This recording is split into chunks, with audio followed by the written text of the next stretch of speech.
Today, we're going to create an optical illusion using the shape of our hands.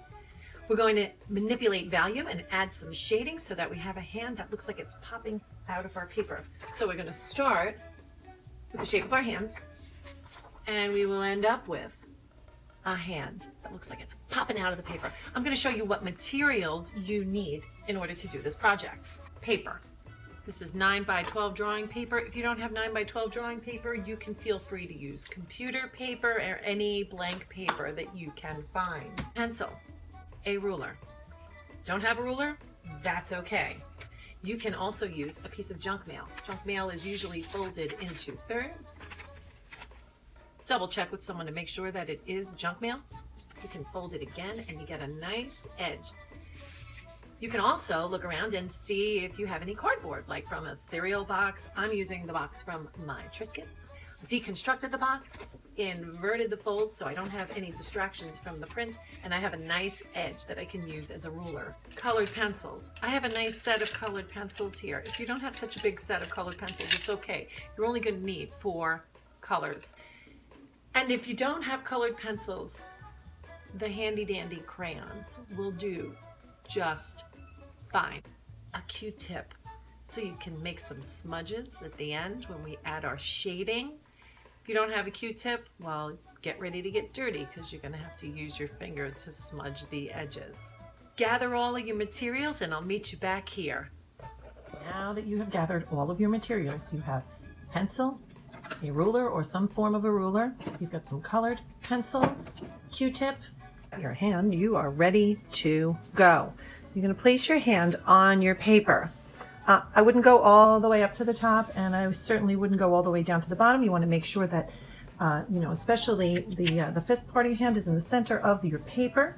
Open up your fingers and trace. When you trace your hand, you want to make sure that you're holding your pencil straight up and down. You are not holding your pencil like it's a writing instrument. You'll get a really weird, misshapen hand if you do it that way. You want to hold your pencil straight up and down and just kind of drag along the edge.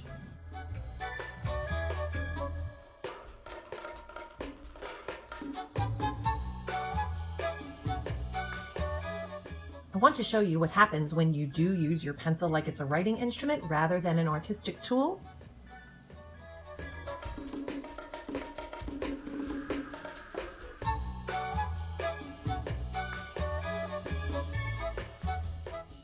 Oh no, that just won't do. The next step is to add those horizontal lines that go up and down the back of the paper in the background behind the hand. In order to do that, I'm going to turn my paper sideways.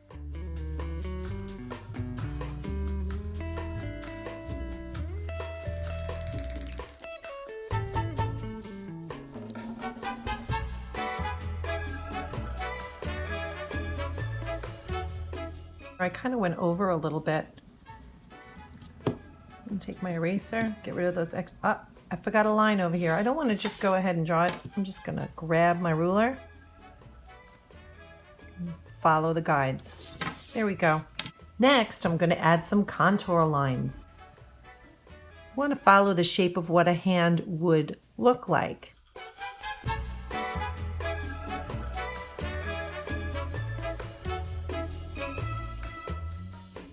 Starting with the horizontal line that comes from the left, I'm going to make a looped curved line over to the right. Oh, I forgot one up here. Now, when it gets to going across the hand, I want to make a curved line, and kind of make it straight, and then curve it back again. Curve up, curve down.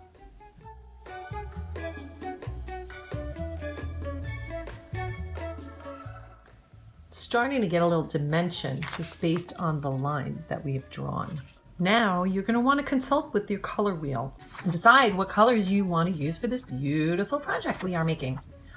My favorite color is orange, secondary color. I want to use an analogous color, something that is next to it on the color wheel.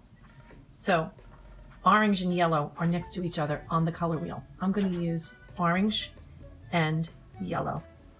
For the backgrounds, I'm going to use 2 more analogous colors, blue and purple. warm colors, cool colors. I started with the blue and I did every other line, ensuring that I'm filling in those spaces in between my background locations. Pressing very lightly is key in this project.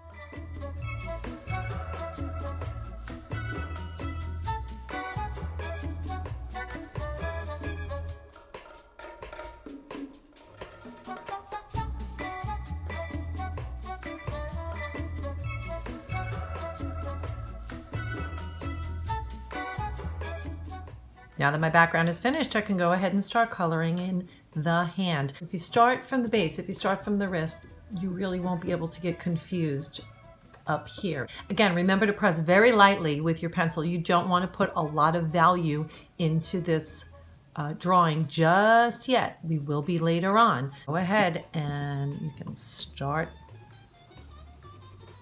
adding color very lightly. Now, it's got a little volume. It looks like a little volume only because of the contour lines that we have drawn. So now we want to add a little bit more value. I'm going to press a little bit harder, adding a little bit more pressure to our colored pencils along the side edges, only on the hands, not the background, just the inside edges of the hand.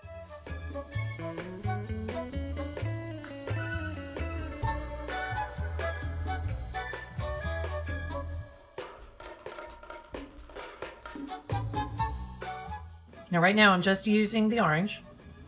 I'm going to go ahead and go in there with the yellow as well. Ooh, I do love the way this is looking. It's starting to become a form instead of just a flat shape. You can starting to look like a little bit more volume.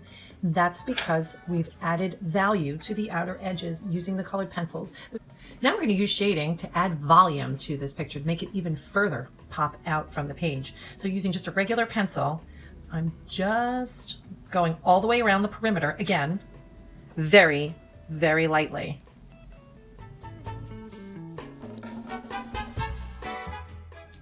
Great, once I've got a little bit of shading all the way around to the edges, remember, go lightly, you can always add more. Now I'm going to take my Q-tip, my handy dandy Q-tip. I'm just going to start to smudge, very fancy word, that's smudge, all of those pencil lines around the edge. It's okay if you see the lines, it's not a big deal, but I like the smudge look. I'm kind of blur it out a little bit.